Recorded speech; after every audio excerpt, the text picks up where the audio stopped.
Great. Is that all good? Good to go. Perfect. Thank you so much. All right. Hi, everyone. My name is Jessica McCartney. I am the program writer, program designer, and deliverer of this program called Continuum Climbers. Thank you so much for all being here in attendance. That's an amazing number of you who have logged in, who obviously are interested and passionate about the mental health space and wellbeing space. Hopefully not just for the people that you lead, but also for yourselves. And we'll get into that a little bit later on in the discussion. This program I wrote specifically for the Women Leaders in Sport program. So I've been working in sport for 10 years and before that as a high school PE teacher. So I guess that's kind of in sport as well. And so I've along the way recognized the toll that working in sport can take on women, both in volunteer roles and paid roles. And so I'm trying to increase the mental health literacy among women who work and volunteer in the sports space so that we can be our best versions of ourselves and lead our organizations in the best way we can. So today, if you've got questions, happy for you to pop them in the chat box. And I'll also make sure that I'm sharing my screen with you as well, so that you can see this. It's being recorded, so you can come back to it later if you need to. Following this presentation, there'll also be a resource that's sent out to you, and I really encourage you to engage as much as possible with the resource. We'll talk about that at the very end. If there's questions, sometimes on this particular laptop, I find it difficult to follow the chat and present at the same time. So if you do want to unmute and ask me a question, that's fine. Otherwise, leave it in the chat. And if I need to, I can get back to you at the end as well. We'll leave a little bit of time. It'll take about an hour and 15 to get through the course content. And then there'll be 15 minutes if you just want to hang around, if you've got any questions, that kind of thing. I know that it's your lunchtime, so if you need to eat while you're sitting there, or you need to have your cup of tea and your biscuit or whatever, please, you're very much encouraged to do that. Don't feel like you can't. So we'll get started. I'm going to share my screen. I think my laptop is trying to tell me that it's a bit burnt out because it's taking a little while to load some things today. I'm sure some of you can relate to my laptop. Okay.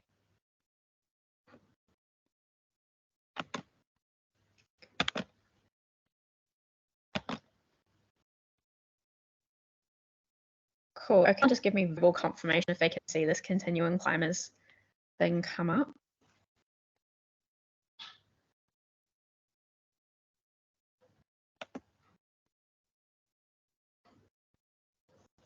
Yep. Anyone online can see this Continuum Climbers screen now? Yep. Yep. Perfect. Okay. First of all, I'm going to acknowledge the traditional owners of the land that I'm on today, which is Bidjigal land. I'm going to acknowledge the land that you're joining us from across Australia. But then I also want to especially acknowledge Aboriginal and Torres Strait Islanders when we're speaking about the topics of mental health and well-being. We know in Australia that First Nations people experience higher levels of distress, higher levels of mental illness, and higher rates of suicide. And a lot of that has to do with the discrimination, racism, the lack of services, and an element of trust in the health systems as well, or mistrust in the health systems as well. So just acknowledging that for Aboriginal and Torres Strait Islanders, the ability for us to make a real difference in the teams that we lead and in the communities that we're part of is one that we should all take on and all be very cognizant of when we are thinking and talking about mental health. I'm also going to acknowledge that there will be people on this call who have their own lived experience of mental ill health, or as a carer of someone with mental ill health. There'll also be people who have been bereaved by suicide. So just thinking about the people on the call that are in that situation now or have been previously or historically, this doesn't go really, really deep into anything too negative, and I hope that we come up the other side with some self-care and that kind of thing at the end. But if this does make you feel a little bit wobbly, that is totally natural. And I hope that you take the information in this presentation, reach out for help, talk to your support networks, access any help available to you through work, and then also implement some of these positive psych strategies that we're going to do at the end, so that you are taking care of yourself as part of this journey in the mental health and wellbeing space. This is me. I'm not going to talk about me too much. I've worked in sport predominantly in rugby league. I have had a small stint at Sport Australia as well in diversity, equity, and inclusion. And then also as an educator, I've also volunteered in sport, both netball and rugby league throughout my life. I'm not a clinical psychologist. I am a mental health first aid facilitator, but most of my work has been done in sport in partnership with expert partners in the mental health and wellbeing space. Okay, the first thing I'd like you to really reflect on, and this will position where you're at in terms of the presentation at large. I want you to think about in life, if you're the first person or the last person to put your oxygen mask on. So if we think about mental health and wellbeing as in the airplane safety briefing as a metaphor, on the safety briefing, they will always tell you to put your own oxygen mask on before you help others. That's for very obvious reasons on a flight. Obviously, if you don't have your own oxygen mask on and you lose consciousness, you're of no use to anybody else. And it's not too dissimilar to the mental health space. If you don't have your oxygen mask firmly on, then you are not in a good position to support your team, to support your family, to support the people that you play and work with in sport. So having your own oxygen mask on is of vital importance. So just ask yourself, I'm not going to ask anyone to share back, but I just want to ask you now for you to reflect on whether you're first to put your oxygen mask on or you're last, and then what is the impact of that. So a lot of people, their response to this is, oh, I'm always last to put my oxygen mask on, but it's okay because I'm taking care of XYZ. But that is a really heavy burden to carry on behalf of other people. And you're probably not in the best frame of mind to support someone, particularly who's experiencing mental illness or suicidality, if you don't yourself have your oxygen mask on. So just have a reflection now on your own position on this, and then we'll get into more of the ways that you can support your own mental health and then the mental health of other people in your life next. All right, the next point of reflection, if you can, is to think about the mental health continuum. So the mental health continuum, we all kind of sit at different points in different days, and depending on what's going on for us in our families or in our workspaces. If you're in the poor mental health category, so down kind of the red end of the continuum, you might be experiencing suicidal thoughts or feelings. You're probably in need of hospitalization. You're really traveling pretty poorly. If you're right at the blue end, you're probably experiencing peak mental health. It's pretty rare to maintain that absolute peak mental health status for a long period of time because, as we all know, in life, challenge, loss, grief, all of those things are actually unavoidable as part of the human experience. So very difficult to stay and maintain right up that very peak mental health end. And a lot of people, if you're sitting there reflecting, you're probably sitting somewhere around that purple zone, somewhere around that kind of midway mark. And that means that you're not unwell, you're not acutely unwell, you're not in need of hospitalization or anything like that, but you're potentially not doing anything day to day to enhance your mental health, to protect your mental health, to push yourself up towards that blue end of the continuum. Again, the problem with sitting at that middle point is that you may experience loss, you may experience challenge, you may experience grief at any time. And if you're sitting in that middle bit, you're likely to push all the way back down into the red far quicker than if you were sitting somewhere around that middle blue spot, at which point you might slip back to the middle, but you're not going to become acutely unwell. So what this program is designed to do is designed to challenge you in the first instance to think about where you be sitting on the mental health continuum at the moment, to then think about where you might aspire to be on the mental health continuum and give you some tools and strategies to push yourself up. So the program Continuum Climbers is built on this continuum in the aim of having you climb closer to the continuum peak, so that when challenge, loss, grief, all of those things happen, that you're in a really good place to cope with those challenges, and then also kind of if you do slip back, being able to recover at a better period of time than if you were sitting around the middle. So the whole continuum climber experience kind of relates to this as it is, and that's really important to have a quick reflection on where you currently sit. So mental health, often people use the phrase mental health and the phrase mental illness interchangeably. It's actually not overly accurate to do that. Mental health, if we looked at it in the same way we look at physical health, if we're talking about physical health, we're not talking about illness. And then we're talking about mental health, we shouldn't necessarily be talking about illness either. So we all have physical health, we all have mental health. There's things that we can do to enhance our physical and mental health. If we were talking every day in everyday language about mental health in the same way we do physical health, we would nationally be in a much better state. You know, in sport, we can very coherently and with good literacy talk about an ACL injury, for example, and we would talk to a person who was experiencing an ACL injury. We'd ask them about their level of pain, we'd ask them about their symptoms, we'd ask them about how it impacts their ability to work or train. We would then provide them with support. We would connect them with the right specialists, the right physios. We would check in from time to time. We would know what steps they had to take before they could regain, you know, full training or full ability to play. And if you look at someone who was experiencing a depressive episode or was experiencing an anxiety disorder, then our language all changes, our ability to be inquisitive or curious changes, and our ability to provide constructive, you know, help and support also changes. So, you know, my goal in life is for people to speak about mental health in the same way and with the same ease and with the lack of stigma that we do physical health and injuries. So mental health really is a state of well-being in which every individual realizes his or her own potential, can cope with normal stresses of life, can work productively, fruitfully, and make a contribution to his or her community.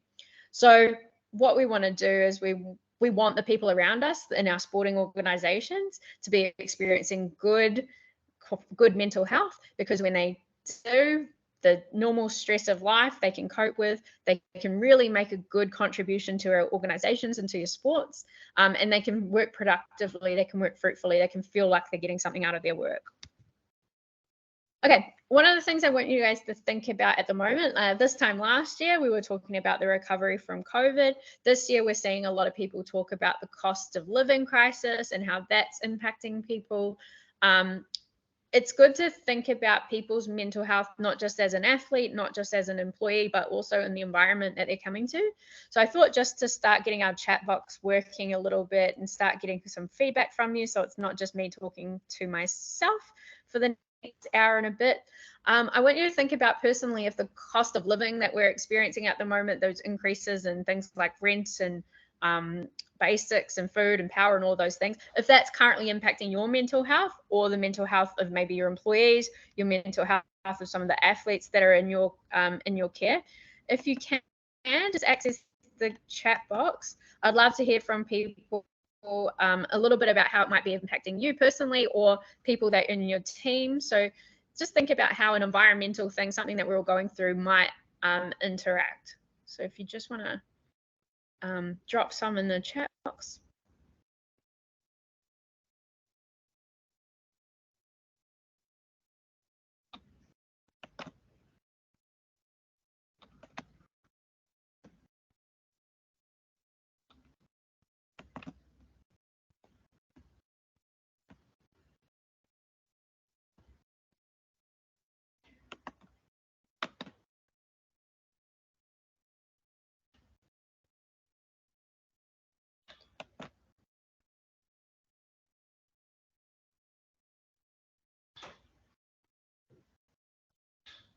And for some reason now my chat box is not appearing.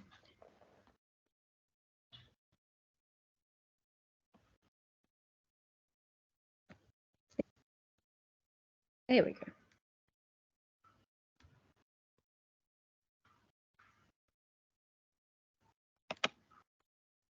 All right, someone put something in there so I can check that my chat box is working. There's quite a few things in there already, Jessica. So if it helps, if it's not working. Right, I've got a couple now. You got them? So people are being stressed at extreme. Yeah, I've got them now. Yeah, so people, we're seeing outside influences impact people in their roles, maybe particularly their attitude or their level of stress, their ability to attract other people. Some people are just worried about this, so that increase in anxiety, not just for yourself, but for other people. People getting more concerned about work security, upcoming contract changes, people wanting more hours at work, and you may be either being able to accommodate that or not.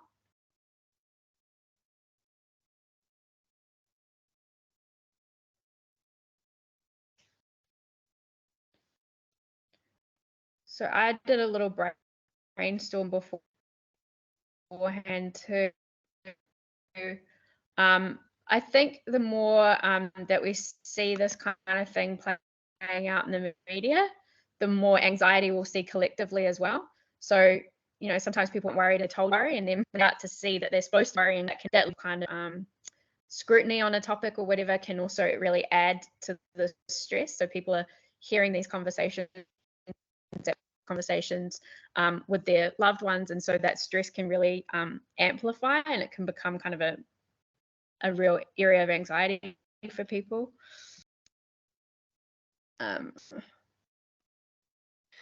Jessica, you're just breaking up a little bit. It appears to be a bandwidth issue on your side, so it might help if you turn off incoming video on your side. Okay, cool, will do.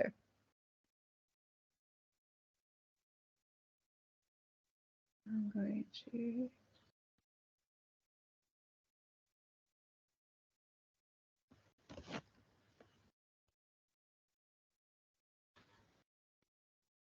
All right, hopefully that's better.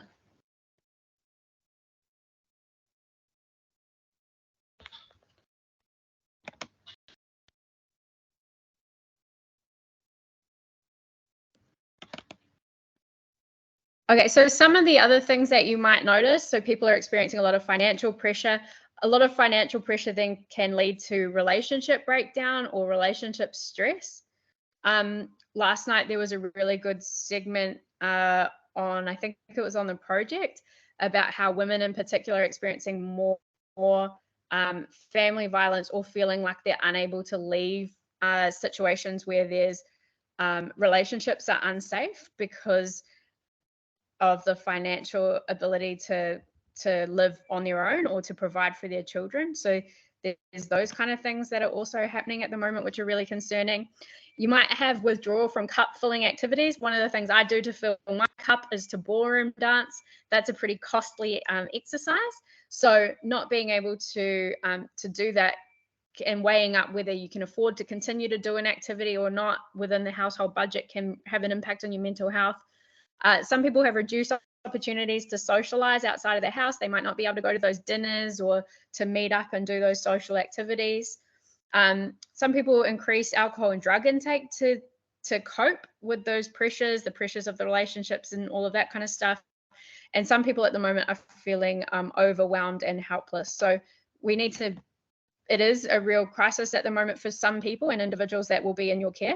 So it is really important to think about those people in the context of not just them as your employee or as a person in your team or a member of your club, but also as a person who is within an environment in a greater kind of context to just what you're trying to get from them. All right, collectively we must take action, because mental illness costs the Australian economy an estimated $60 billion per year. 1 in 5 Australians will experience mental illness over a 12-month period. And that, you know, if you look at your team, you might have 5 people that you're responsible for at work. You can expect that at least one of those is experiencing mental illness at any one time. If you were the manager of a netball team and there were 12 people as part of that netball team, you could expect that at least 2 of those, if not more, would experience a mental illness over that 12-month period, over that season that you were looking after them. Anxiety disorders are the most common for people to experience. Women experience mental illness more than men.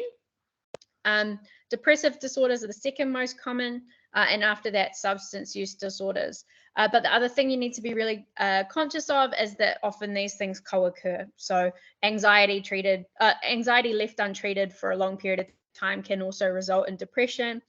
People with a substance use disorder will also often have a co-occurring anxiety disorder that they use substance to kind of treat or to manage. And people with a substance use disorder can often become very depressed over time. So a lot of the time people have got co-occurring mental illnesses and not just one diagnosis. Of the 1 in 5 Australians who are experiencing a mental illness in any 1 year, we can expect that about 65% of those are not connected with any professional help. So if we were looking at an NRLW team with 30 players in it, we can expect at least 6 of those to have a mental illness, but maybe 4 of the 6 are not connected with any kind of professional help. For young men in particular, that stat goes up pretty high as well. So what should you look for? First of all, if we're talking about having your oxygen mask on first, what you should look for in yourself is a depressed mood, not feeling like yourself for a period of 2 weeks or more. So if you're just feeling like in a depressive illness state, if you're just feeling like you're not enjoying things that you used to, that you just can't pull yourself up and out of a depressed mood, if you're feeling like you can't get out of bed, if you're feeling like everyday tasks like showering are becoming difficult for a period of 2 weeks or more, then that's not just a bad day or a couple of bad days. What that could be is that could be an illness. So a really good rule of thumb to know if something's just an illness or if it's just, a couple of bad days or, a bad time is if you look back on the previous fortnight. So for the previous 2 weeks, for most of the day, on most days, did you feel not like yourself, down, like you had a low mood, etc.? And if that's the case, then that's probably a really good sign that you need to go and talk to someone. Likewise with anxiety, if you looked back on the previous fortnight and for most of the day, on most days, you felt on edge, you felt nervous, you felt worried, then that's not really anxiety, the feeling anymore. That's more likely to be anxiety, the disorder, and it's a really good time to connect with someone who can give you a little bit more support.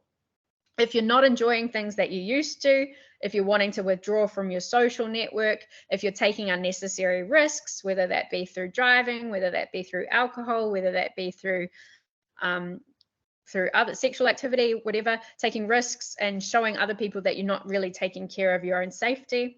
If you feel hopeless, like a burden to others, agitated, short-tempered. Also, if you're experiencing a lot of physical symptoms. So often people who get diagnosed with a depressive disorder with a doctor have actually been to the doctor in the previous 3 months, but they've gone with things like colds, flus, headaches, inability to sleep, weight loss, weight gain, and they haven't quite given the GP the full picture of symptoms for them to make a diagnosis of a mental health condition. So often your immune system also gets depressed and starts to take a bit of a hit when you're experiencing a mental health difficulty. If you feel tired all the time, and it's not because you've got babies keeping you up all night, but there's no real reason for you to feel tired all the time, or if you are having difficulty either getting to sleep or staying asleep, then those are some signs that you do need to go and look for some additional support. In others, my advice as a people leader would be to get to know your people as well as possible, not just as athletes or not just as colleagues or not just, as people that you're volunteering with in a sports environment, but get to know the person really well. And then what you can do is you're in a position then to notice a change in behavior.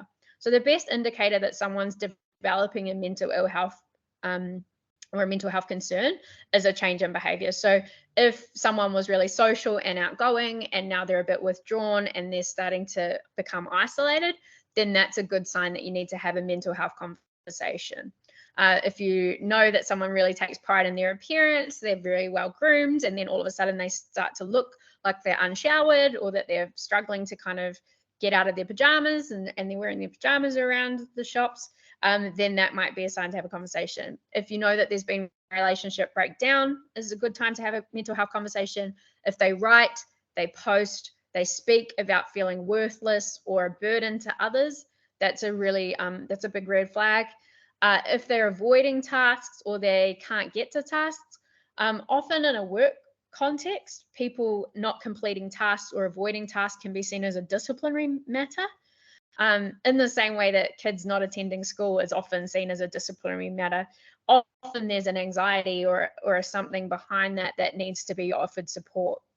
So when you know people and you know that person actually, does take a lot of pride in their work, or they are really diligent, but all of a sudden they're not completing simple tasks, then that's not necessarily a conversation where you're talking about performance managing someone.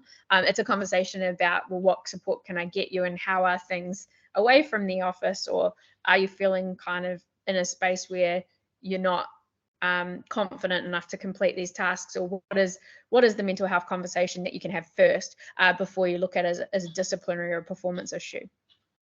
If people are displaying excessive fear or worry, and if their alcohol or drug use is increasing.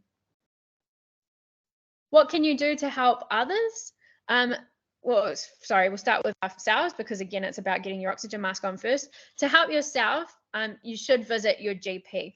A lot of people GP shop, and they they just see whoever's free, and often that makes it difficult for a GP to make a mental health diagnosis, because they're not getting the full picture and they're not able to notice trends or patterns. So finding a GP that you trust, and then finding a GP that might specialize in mental health. Often they have their biographies on their websites and stuff. So speaking to a GP who has a special interest or has done some additional training in mental health might be good. Also, when you're booking appointments with a GP, if you want to speak to them about a mental health concern, make sure that you book a slightly longer appointment than the standard appointment, because the standard appointment might be great for a tonsillitis swab and a antibiotic script, but it's not enough time to actually get through and actually get to the root of a mental health concern. So make sure that you book that slightly longer appointment. Talk to loved ones about how you are feeling. Often women in particular feel like they're a burden to others and a burden to family. They don't want to burden people with their problems, but generally families or partners are worried anyway, and it actually is it's better for the people around you to have that context, because otherwise they're worrying without cause and they're not able to put their finger on what's causing that that stress or that tension. So talking to loved one is important. Asking for help when you need it. Again, women are traditionally not great at trying to ask for help. They try to do it all, and that can lead to burnout and to mental health difficulties, or at least dropping down that continuum. Consider professional help. Professional help's great if you get the right professional, and we'll talk about how you do that. But professional help, having that person that's slightly removed from your situation, can be a really positive thing. Educate yourself with reliable websites, reliable books and texts. There's lots of really good information through people like Beyond Blue and Headspace out there. Lifestyle strategies are important. If you're in a moderate to severe mental health crisis, these lifestyle strategies alone probably won't be enough to help pull you out of it, but they definitely are complementary to other strategies. So things like exercising, eating well, getting enough sleep, avoiding alcohol and drugs, which often don't improve situations, and then engaging in mindfulness and other positive psychology strategies. The Continuum Climbers resource will give you a whole ton of those to practice, but moving yourself up that positive end of the continuum. And to help other people, letting them know they're not alone is really important. Listening to them without being judgmental. Sometimes we listen to respond instead of listening to understand. And so we do need to make sure that when we're listening, we're doing that without judgment. If a person reaches out to you and you're the first person that they've reached out to, and they get a negative experience, they may be less inclined to reach out for support in future. So even if you are busy, even if you do feel overwhelmed yourself, making sure that you stop and take the time to listen without judgment is really important. Ask them what they need. So often we're quick to try and solve other people's problems, but generally you're the best person to tell other people what it is you need. You're the expert in yourself. So giving people space to tell you what help is necessary or what help is needed is really important. Practical help can be really important too. So things like sometimes if someone's really depressed, they may not have the energy to get up and walk the dog, and then they might feel some compounded guilt about not walking the dog, and that just makes it difficult to recover. So it might be, what practical help can I offer you? Look, I'm worried about my dog. Well, taking the dog for a walk 2 or 3 times a week might just give that person a little bit of space. Might be helping to get the kids to school sport. That might be helpful. It might be cooking meals. You know, when someone gets physically unwell, we cook them meals because that's helpful, but then people don't think to do the same thing if someone's experiencing anxiety or depression. Encourage professional help, reduce that stigma by talking about it, provide people with assurance that mental illness is real and it's treatable, speak about mental health in the same way that you would physical health, and then also get help for yourself if it becomes difficult for you. So supporting people through mental illness or people who are suicidal can be really difficult. So speaking to a professional yourself about what you're experiencing in a confidential setting can be really, really important in terms of keeping your oxygen mask on. The other things that you do by getting help for yourself is that you give people permission to go and seek professional support. You reduce some of that stigma because you're prepared to do it yourself. And often women I've spoken to across the country will often be encouraging someone to seek support and to see a psychologist and all of those things, but not prepared to do it themselves. So it becomes one of those do what I say rather than do what I do. And often I see that with parents will be really acutely worried about their young people in their lives, but then they're not dealing with their own problems and they're not role modeling that help-seeking behavior themselves. And kids, in particular teenagers, will pick up on that. So if you're worried about a child that's in your care at the moment, just ask yourself what messages you're subliminally sending them with your actions, because often those are not related. All right, what are some of the barriers to help seeking? If we can drop in the chat now some barriers you think that exist for help seeking.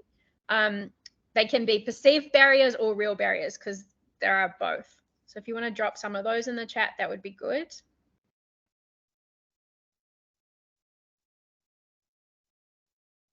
And I just triggered, sorry, one thing on the GP when we talked about going to visit the GP in terms of the cost of living, etc. At the moment, that's becoming a bit of an issue, seeing the GP, because very few GPs are now bulk billing, which is putting it out of the reach of some families' budgets. So even that, you know, sounds like a simple thing, go and speak to your GP, but sometimes people are experiencing that barrier now, not just with the cost of psychologists, but also with the cost of GPs as well.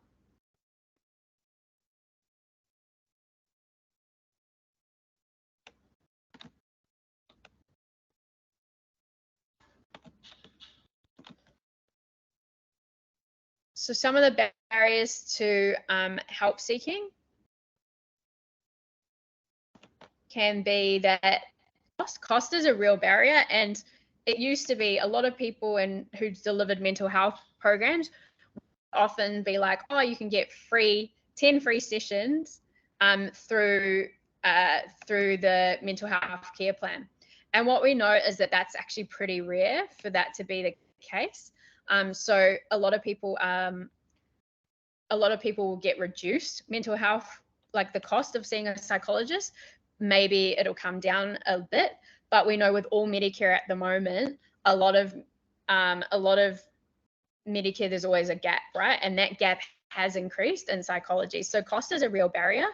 But what I would encourage people to do is I would look at the EAPs that people are providing. EAPs are employment assistance programs.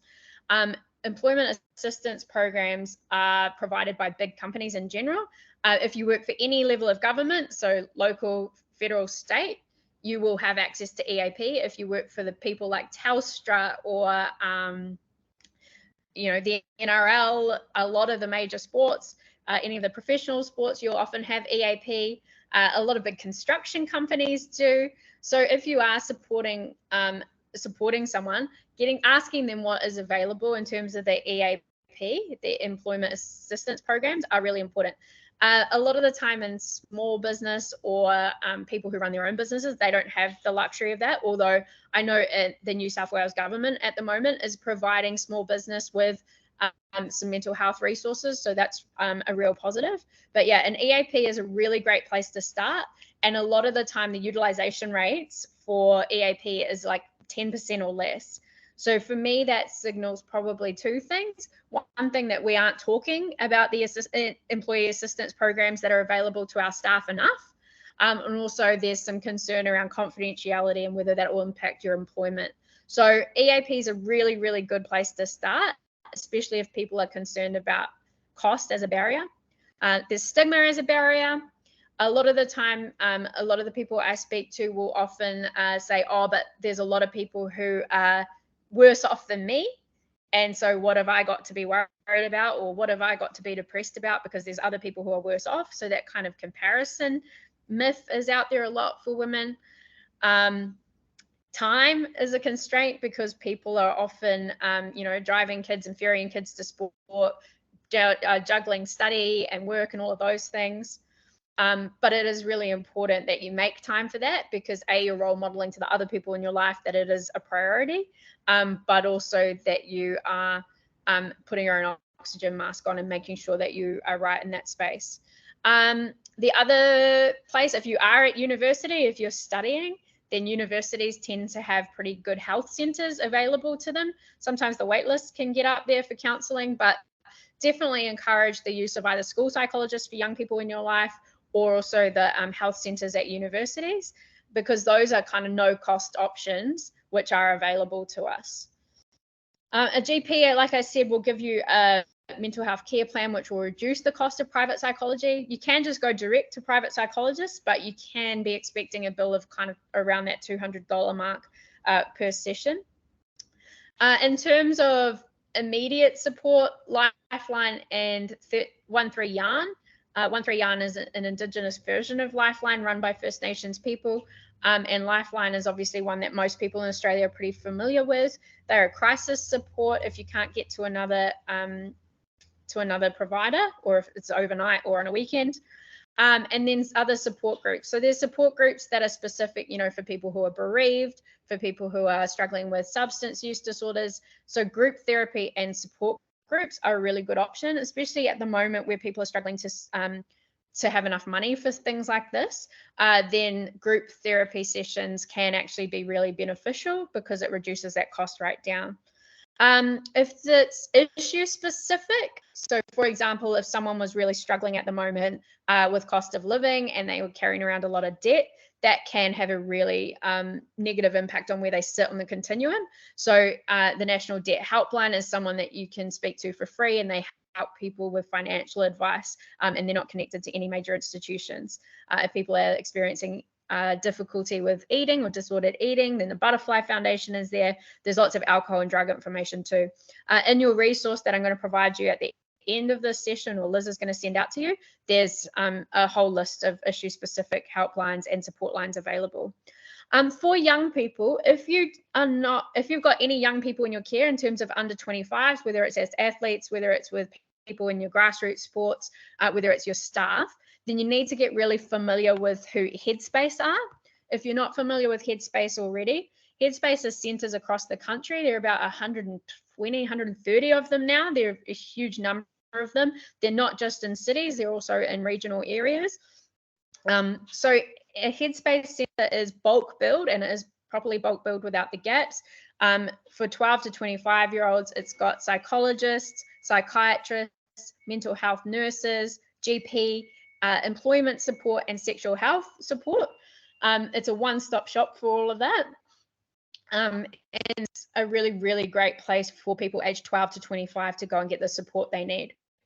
50% of mental ill health will appear before a young person is 18. 75% will appear before someone is 25. And we know that early intervention, the sooner you get support, the better your mental health journey will get. So for young people, if they are feeling a bit wobbly, getting them some support early is really, really beneficial. Kids Helpline is great. That's for people aged 5 to 25. Unlike Lifeline, Kids Helpline is not volunteer manned. It's run by qualified clinicians. School-based counsellors sometimes get a bad rap, but they're in general great people. So encouraging people to access what's free through school. And then through the doctor, they might also be engaged with the public health system, but that tends to have a pretty significant wait time. The only other thing I'd love to draw your attention to in this under 25 space is the e-headspace. So e-headspace, if you're a parent, a carer, or someone who has a duty of care for young people, I would very much encourage you to get an e-headspace login. eHeadspace is provides a whole suite of resources and group chats. Pretty much any issue related to mental health, there is a group chat on, whether it be disordered eating, whether it be anger management, whether it be transgender issues. There is support.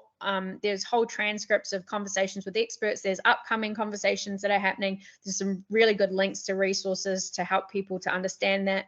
And also there's some great stuff for parents and carers, and also some great stuff for youth.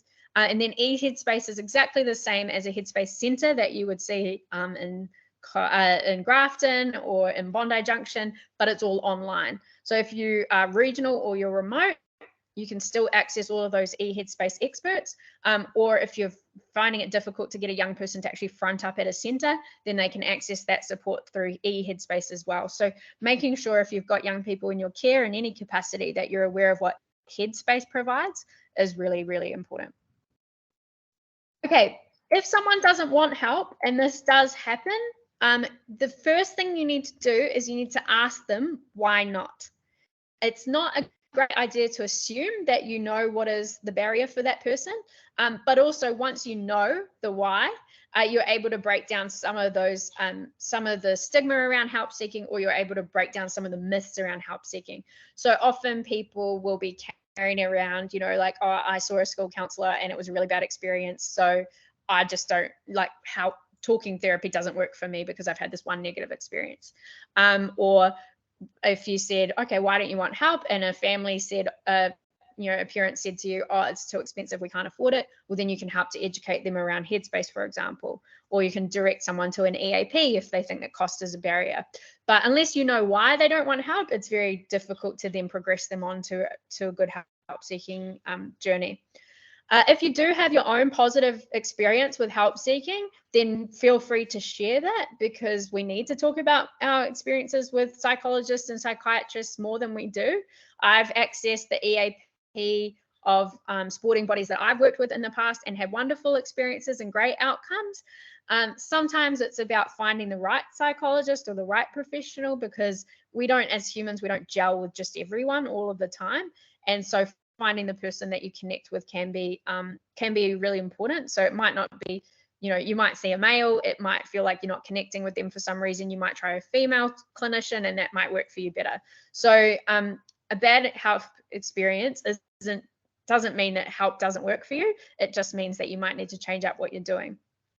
Offer alternatives for support. So if you don't want to see the EAP because you're not sure about how that works with your employer, then that's fine. But did you know that you can get reduced cost through a mental health care plan in your GP? Leave the door open for when they are ready to talk. So maybe today's not the day. Maybe you're not the one. So saying, look, I understand if it's not me you want to speak to, if it makes you uncomfortable that I'm your line manager, but you do want to speak to someone, then make sure you do reach out to, XYZ. These people are mental health trained in our facility, or speak to the wellbeing manager or whatever, but don't give up on them. Keep checking in. Sometimes we can assume for someone that they've hit rock bottom and that they would want help, but sometimes rock bottom is in the eye of the beholder, and they might need a few other experiences before they're ready and prepared to seek help. So there's plenty you can do if someone doesn't want help, but not if you don't know why. So getting to the bottom of why is really, really important.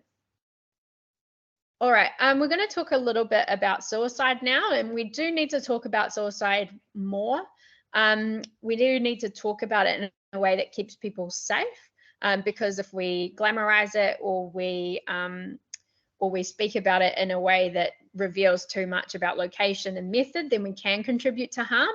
But if we speak about it in a way that reduces stigma and also gives people the information and the space that they need to be able to speak about any kind of suicidal thoughts or feelings that they're having, then we will be contributing to saving lives and to making sure that we're keeping the people in our care safe.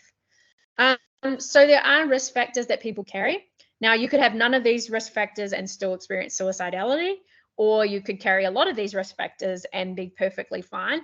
But in general, if we look at people who have suicided in our country, then they're often carrying these risk factors. So one of the clearest signs that someone will experience a suicide attempt is a previous history of suicide attempts. So if you know that you've got somebody who you work with or who that's part of your club who has previously experienced a suicide attempt, then they're more likely to attempt in future. So keeping a good eye on them and making sure that if they are experiencing challenge or change or loss, that you are checking in with them more regularly. Mental illness. So not everyone who suicides experiences mental illness, but a high percentage do.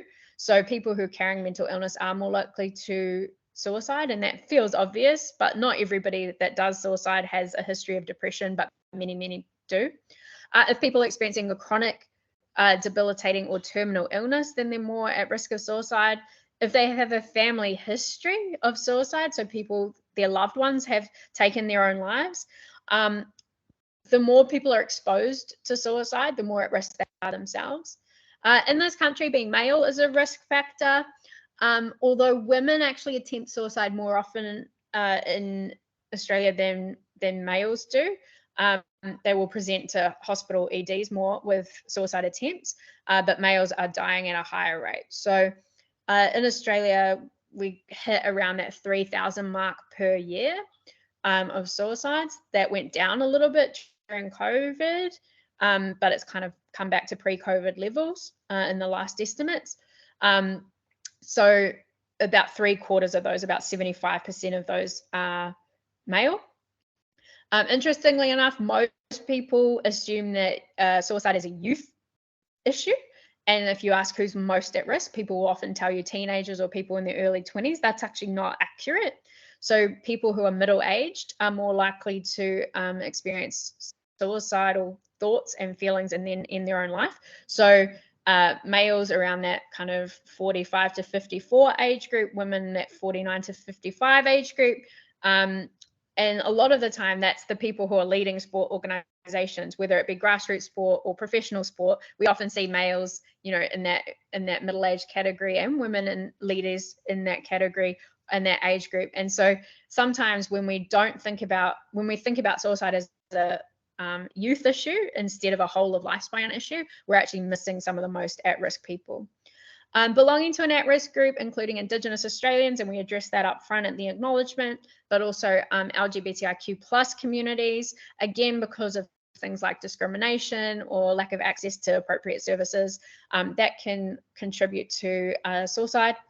Social isolation, people who are living alone, unemployment, or people experiencing financial stresses, and we're starting to see here some of the impact of what's happening with cost of living on people, a relationship breakdown, or a history of any kind of abuse through childhood. What might warn you if someone is in crisis? So in general, if your gut tells you something is wrong, then it's a really important time to have a mental health conversation. Take all threats seriously. So if people do make threats, don't write it off as attention seeking. In all honesty, happy, healthy people don't attention seek. So even if you don't believe that a suicide is imminent, you need to take all threats seriously. The idea that you would maybe dismiss a threat as being serious and then later having someone go on to suicide is not something you'd ever want to live with. So take all threats seriously. If people are planning ways to end their life or they're acquiring the means, if they express feelings of hopelessness, I hate the word burden, if someone's talking about them being a burden to an organization or to a family.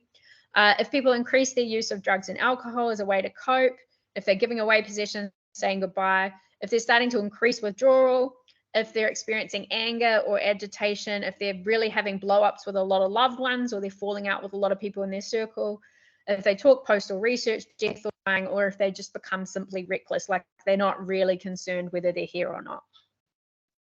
If someone is experiencing suicidal thoughts or feelings and your gut tells you that that's the case, then you need to do 3 really simple things. I like to keep this as basic as possible. The first thing you need to do is you just need to ask them.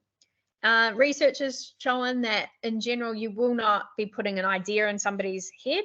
And if your gut's telling you something's really wrong, chances are that idea is already there.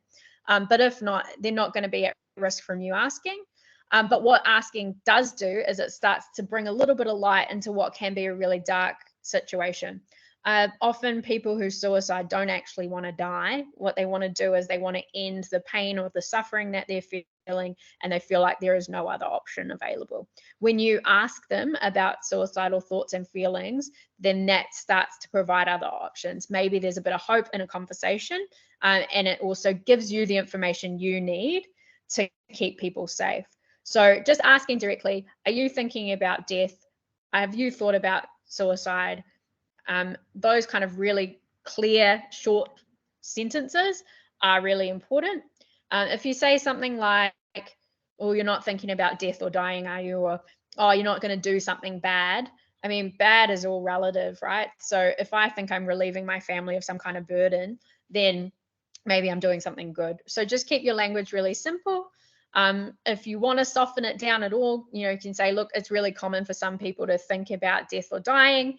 Are you having any of those thoughts at the moment? And then having the conversation that way. If the answer is no, well, then you can say, look, well, that's how worried I am about you. Let's get you some help so that we can start to help you feel better. If the answer is yes, then you need to kind of ascertain whether that's kind of a passing thought or whether there's any intent behind those thoughts and feelings. And asking people if they have a plan can be really important. And then having that conversation. You can feel really yucky on the inside. You can feel really nervous and anxious about asking those questions. That's all really normal, but trying to stay as calm as possible in that conversation and treat it as a matter of fact kind of conversation is ideal if you can. Then stay with them if the answer is yes. So making sure that you don't leave people alone, you don't let them sleep it off, you don't and leave, you don't let people take off from the party or anything like that. You want to stay with them until you can connect them with professional support. So you either connect them by driving them to an emergency room yourself, if it's safe to do so. Remember, you need to have your oxygen mask on. So if either of you have been using alcohol and drugs, then that's not a good idea. But calling 000 is your alternative. So either getting them to emergency yourself or calling 000. If there have been alcohol and drugs being used at the time, where often there is, when people are experiencing acute suicidality, then sometimes police will respond with ambulance to keep ambulance safe. But you do need to make sure that you connect them with professional support. In general, try and do that with their consent. But if you can't do that with their consent, sometimes you do have to call emergency services without their consent just to keep them safe for now. And often people can be really angry about that at the time, but they'll understand in time once they've got some treatment that was necessary to keep them safe for now. So ask them directly, stay with them, don't leave them by themselves, and then connect them with emergency services is really important. It's really just those three things are your choices. Some states have better mental health crisis lines than others. I believe Victoria is a pretty strong one. So there's a mental health crisis line that you can ring. In New South Wales, that's probably not the case, and you probably need to go straight and direct to emergency services. All right, why is good mental health good for sport organisations? So what we're going to look at here are the benefits of organizational well-being. So first of all, there's pride in doing the right thing by your people, both ethically and morally.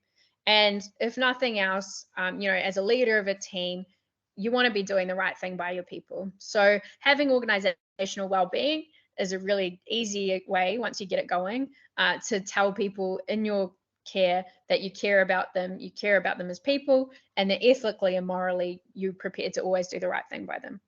If you're a leader in a workplace, then you also have a legal requirement to provide not only a physically safe environment, but also an emotionally safe environment. So you are legally obligated to take care of people, both physically and mentally.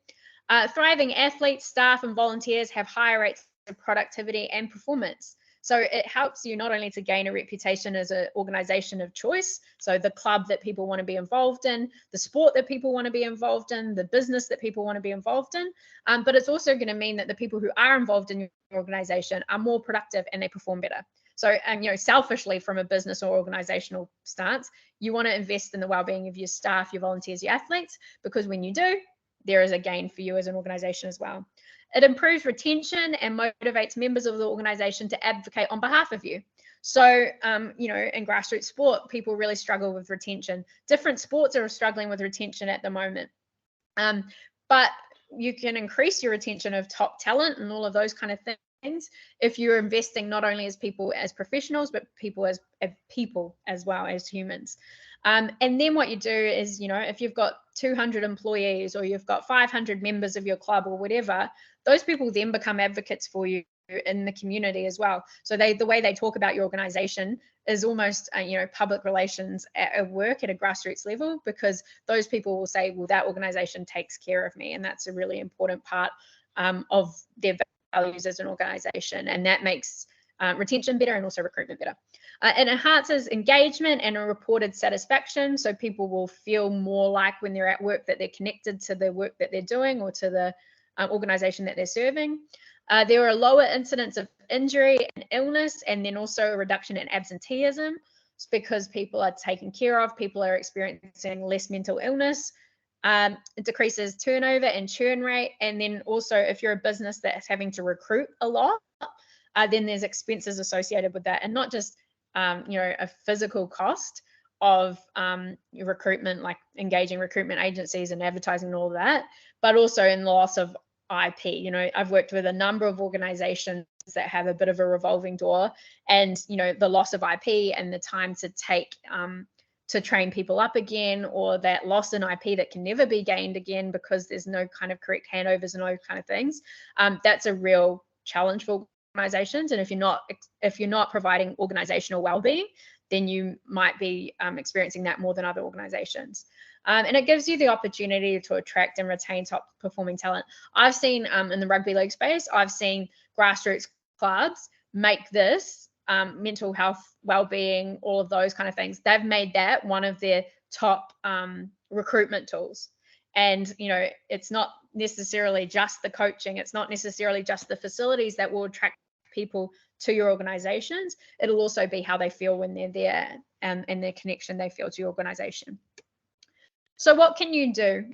Here's just a list of some things that organizations have done successfully. So you might establish a mentoring program, and that could be senior leaders connecting with junior employees. It could be senior coaches connecting with junior coaches. It could be senior physios connecting with junior physios or interns or whatever. So establishing, it could be senior athletes connecting with junior athletes. So establishing mentoring programs can be really good because it provides an extra layer of support. And it also provides some real sense of purpose for more senior people too. So I'm giving back to my organization, and that's giving me a good feeling as well. Organizing regular events to celebrate and promote well-being. If you're just doing Are You OK Day once a year, or you're just doing a mental health day in October, you're probably missing the mark. It needs to be a conversation that's had year round. Include positive psychology strategies or activities into your year or your season. So, you know, having all the coaches of your grassroots club stand up at the beginning of the year and say, look, we're a club that care about your mental health. Here are the people who have got mental health first aid training in this organization. If you are struggling, we want you to reach out, in the same way that if you were struggling with, you know, a syndesmosis injury, that you would reach out. If you're feeling a little bit wobbly, make sure that you speak to somebody within the club, because that's something we value. If you're a leader of a team, I used to have a guy in my team who experienced kind of high levels of anxiety. And a lot of that wasn't work related, but sometimes it would come and it would impact his work. So where we were located was on the back of a golf course. I would take him on walking meetings for our one-on-ones. So I would just record on my phone my notes, the things that I needed to speak to him, and we would do a lap of the golf course and have a walking meeting. And that just reduced his anxiety. It increased his oxytocin in terms of getting some exercise in his day. It was fresh air. It was a nice way for us to spend some time together, but it was also productive in terms of our meetings. Having volunteering days for organizations where you all kind of go out and do a beach cleanup or something like that can be really good, because it builds purpose and meaning and value and connection. And it also gives people the sense of that giving back and that good feeling, that help is high that you get when you do something nice for someone. You have to adopt a zero tolerance approach to bullying in your organizations. You need to ensure that anti-harassment, racism, and discrimination policies are up to date, but they're also well understood and adhered to. So if they're not a living document, if they're not something that you could reference if they're not something that people can speak about freely, then they're not doing their job. Asking members for regular feedback. Include well-being goals alongside team goals or individual performance goals. So when you're doing that kind of set of your professional development goals or your set of your team goals for the season, having some well-being goals alongside them just gets it in your shared vocabulary.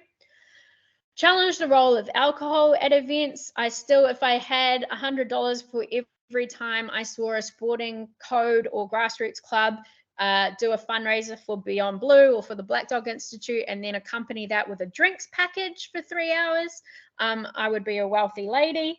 There's just a real concern that a lot of sport is still revolving around the use of alcohol. So when I'm running community programs, even when I'm having launch events and those kind of things that are really exciting and might be quite glamorous, we still make those events alcohol free because we just want to challenge the role that alcohol has. And it's not that you can't ever have alcohol events, but you really do need to have a balance of those events, because if people are experiencing a substance use disorder, they might have to disconnect from your club or from your sport if it means that they can't be safe engaging because there's always alcohol present.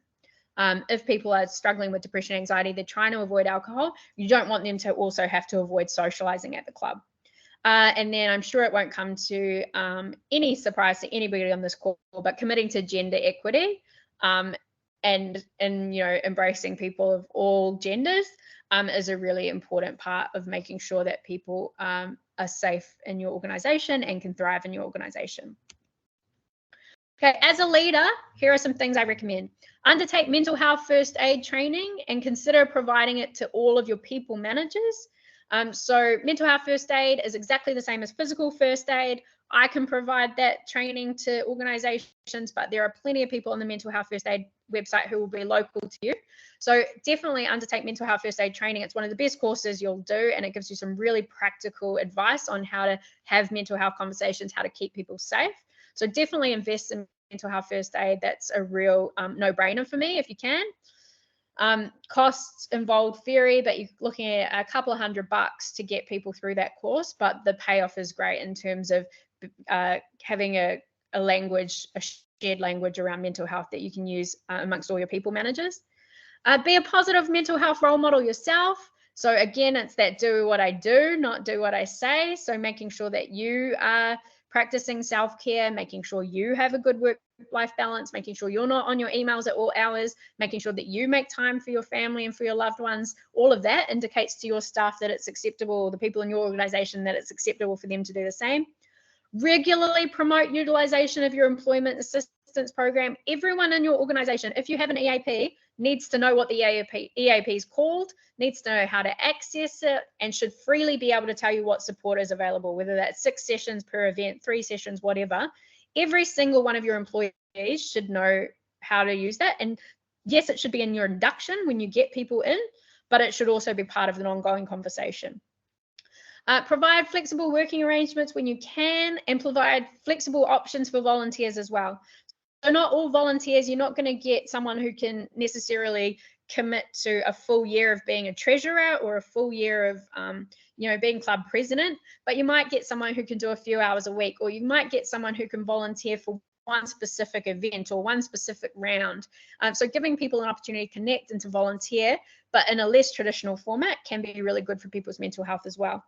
Provide support to individuals returning to work, play, or volunteering, providing a mental health difficulty. And if I go back to that example of the ACL injury, there is a very clear return to play process for someone returning from an ACL injury to an AFL game.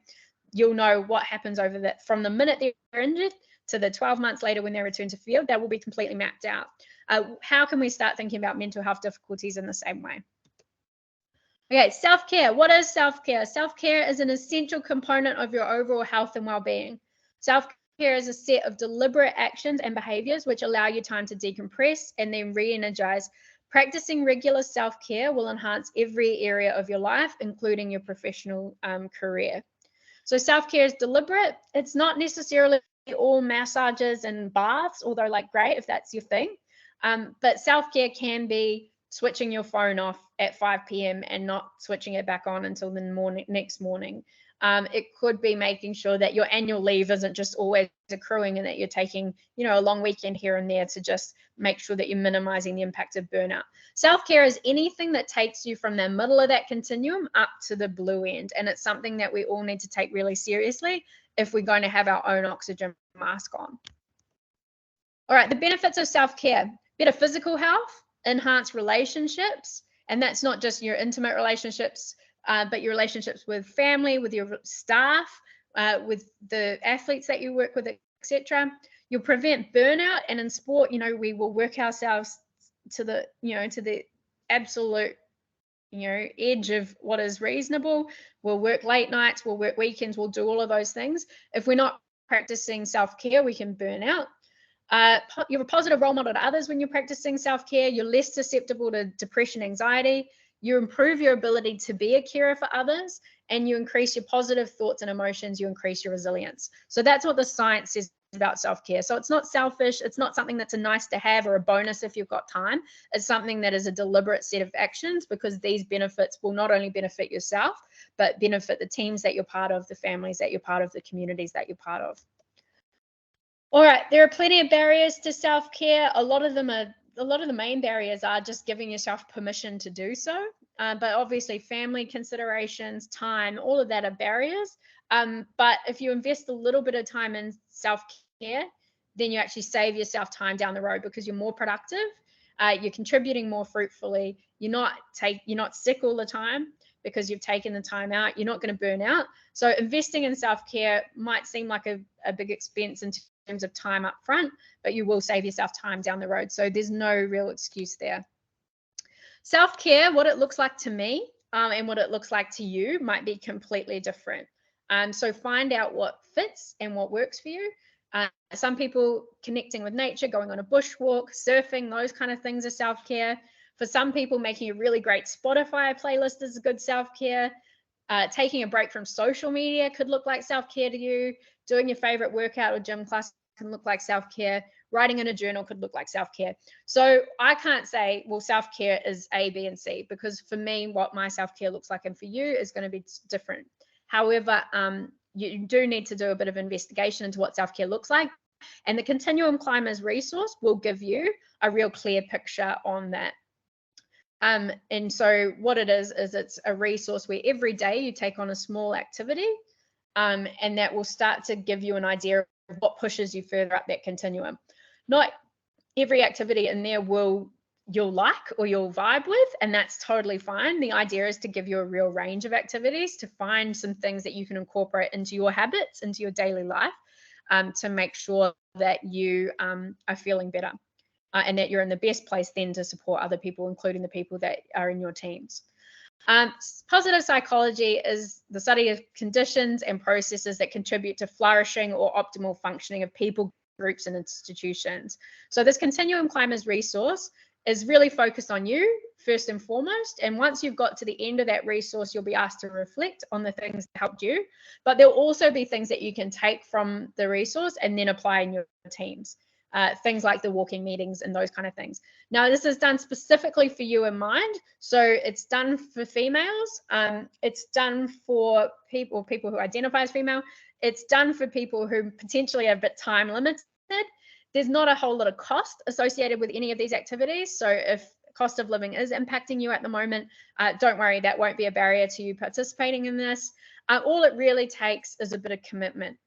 So have a read of the resource once Liz sends it to you.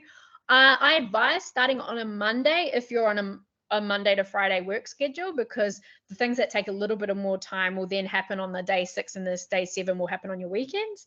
But do it as it suits. Every day there's a different activity that will help push you up the continuum climber. And then at the end, even if there's 3 or 4 things that you take away to help push you up the mental health continuum, then I think it's definitely worth investing. So you'll get that resource. It's a free resource. I'm happy for you to share that with your friends. Do it with your team. Do it with your family.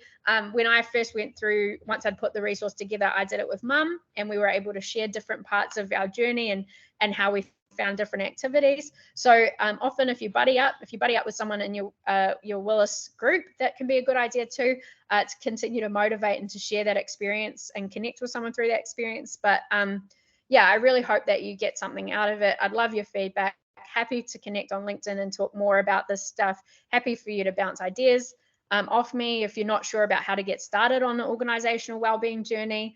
But yeah, happy to talk to you at any stage about any of the stuff that we've covered today.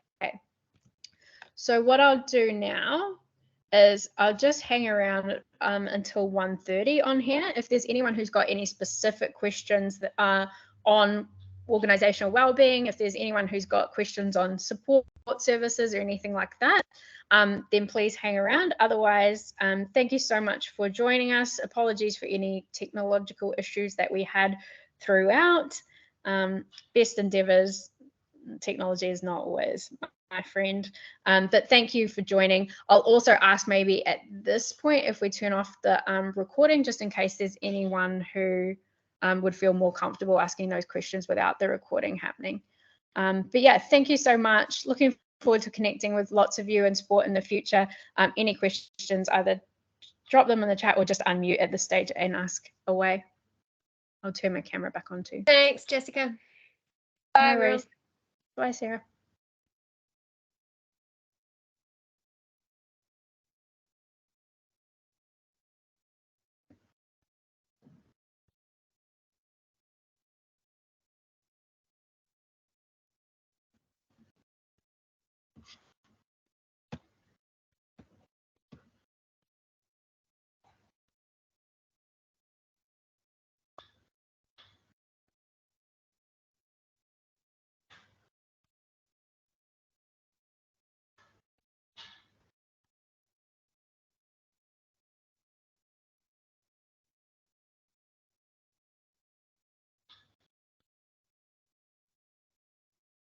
Hey, Ebony.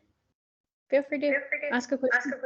Hey, I actually just popped something in the chat. The best resource for carers for people with mental health issues. For carers? Mm-hmm. Yeah, I have a friend whose partner has been admitted to a psychiatric care facility, and my friend is not doing particularly well. And I'm just looking for sort of a resource that I could provide to her. Yeah, there's a few. I think if it's a long-term, I don't know why I've got an echo.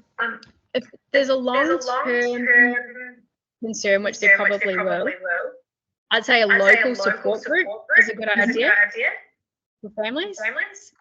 But Google about what's available. But there's also a lot of like online support and chat group stuff as well. So people like Beyond Blue are a good starting point for that, and they've got information for carers as well. Great. And then I would strongly suggest getting their own psychologist as well, because it's really heavy to deal with that kind of stuff. And it can pull up a whole lot of feelings for individuals in that support role. And so encouraging your friend to put their oxygen mask on is essential, because it takes so much out of you to be the right carer for somebody and to give a loved one that support. So making sure that their oxygen mask's on, that they're able to debrief that with somebody in a safe place without judgment and all of that is really healthy. Excellent. Thank you very much.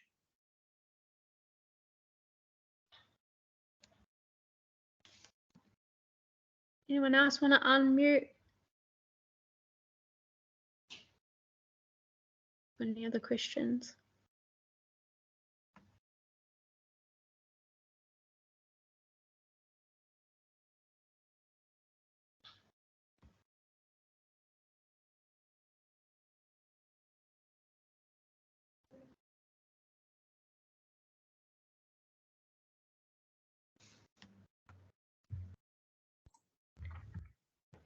Also, Jessica, I wondered whether or not you could maybe put this in your resource. I'm not sure whether or not this is available outside Victoria, but there is a team called the CAT team, Crisis Aversion team. I wasn't sure whether or not you wanted to put that or did have that in your resources as well. It's very good for people who are experiencing suicidal tendencies. Yeah, that's good. Victoria tends to lead the way, I think, in this stuff. A lot of it in New South Wales doesn't exist, and then I think in WA, Northern Territory, Queensland, pretty similar. So I think Victoria probably the best resource for that kind of event.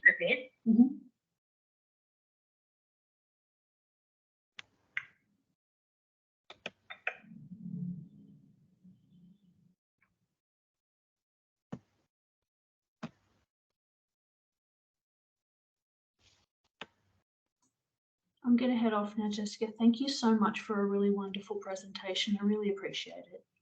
No worries. Thank you for joining. Thank you for having us. Bye-bye.